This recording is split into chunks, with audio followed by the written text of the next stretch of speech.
Good morning, Year 7.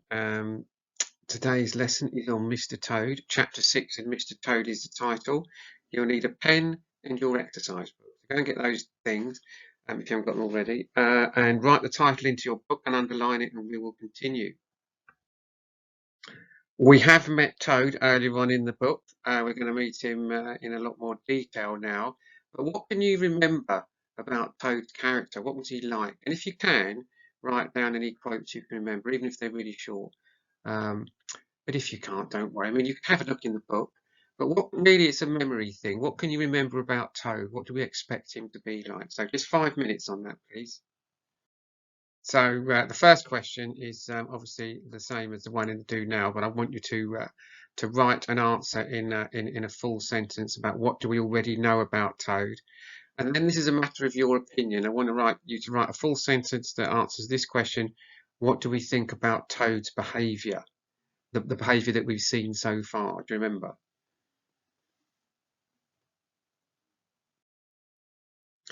Now you remember how how they decide, how the animals Ratty, Mole, and so on decide they're going to take um, control of Toad and try and stop him being so impetuous, so impulsive about everything.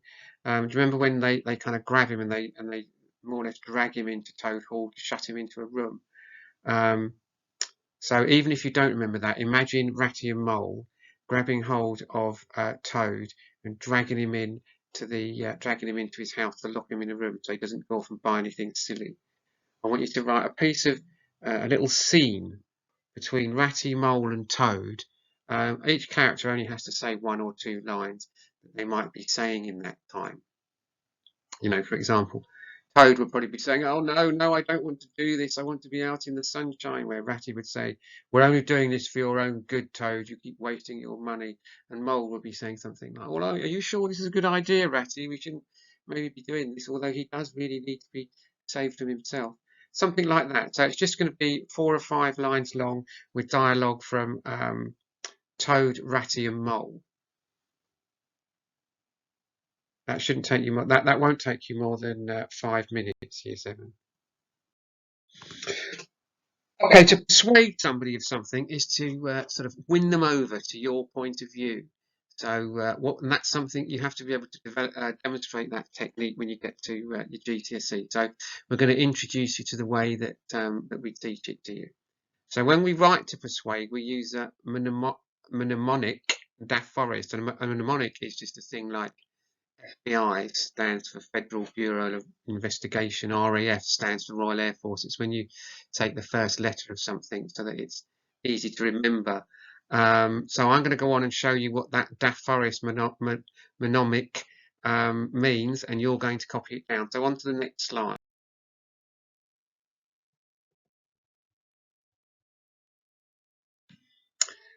And there we are. If you look down the left, the capital bold letters there spell out Daft Forest.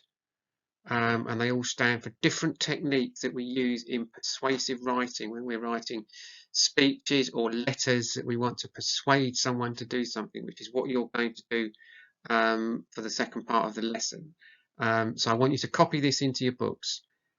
D is for direct address. All that means is direct addresses means when you're writing something and you would say, if only you would listen to me. When you're writing and you sort of talk directly to the reader, you say, if only you would listen to me. That is direct address. Alliteration is when you use two or three words start with the same letter at the beginning. It was a weird and wonderful Wednesday. That is used as a persuasive technique. Facts, you can make them up. 100% of people agree with me. Or no, facts. All the people that I've met agree with me. It'll become more obvious as we go along. Opinion is just your opinion. Repetition is when you repeat something to be persuasive. Rhetorical questions are questions that don't require an answer. Why wouldn't you do that? That's a persuasive technique. Emotive, that's just writing emotionally. Statistics are simply facts that are numbers. 98% of people agree with me on this. And a tricolon is really just a list. Don't worry too much about the definitions.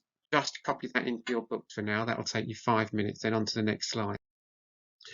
Right, what you're going to do, this is your creative writing task, is you're going to do this, then you're going to upload it to class charts. You're going to write a letter to Badger from Toad, persuading him not to lock him in his room. Remember, that's what Badger wants to do, lock him in his room, stop him getting into trouble. So Toad's going to write Badger a letter saying why it is that shouldn't happen. Dear Badger, don't lock me in the room. I love to be out playing in the garden, spending my money on silly things. Why would you do that? That's a rhetorical question. And I want you to include 3 of the things on the previous slide in your letter. All right, so just give it a go. So you can pick either one of these. You can either write a speech from Toad to his friends, persuading him to let him go because he's already locked in the room, or you can, which is the one I'd go for, or you can write a letter to Badger from Toad, persuading him not to lock him in his room. All right, I hope that makes sense. So you're writing a persuasive letter, either from Badger to Toad, persuading him not to lock him in his room, or you're writing a speech from Toad to his friends, persuading him to let him go. And I want you to write half a page there, please. Year 7. Thank you very much, and I will see you next week. Have a lovely weekend.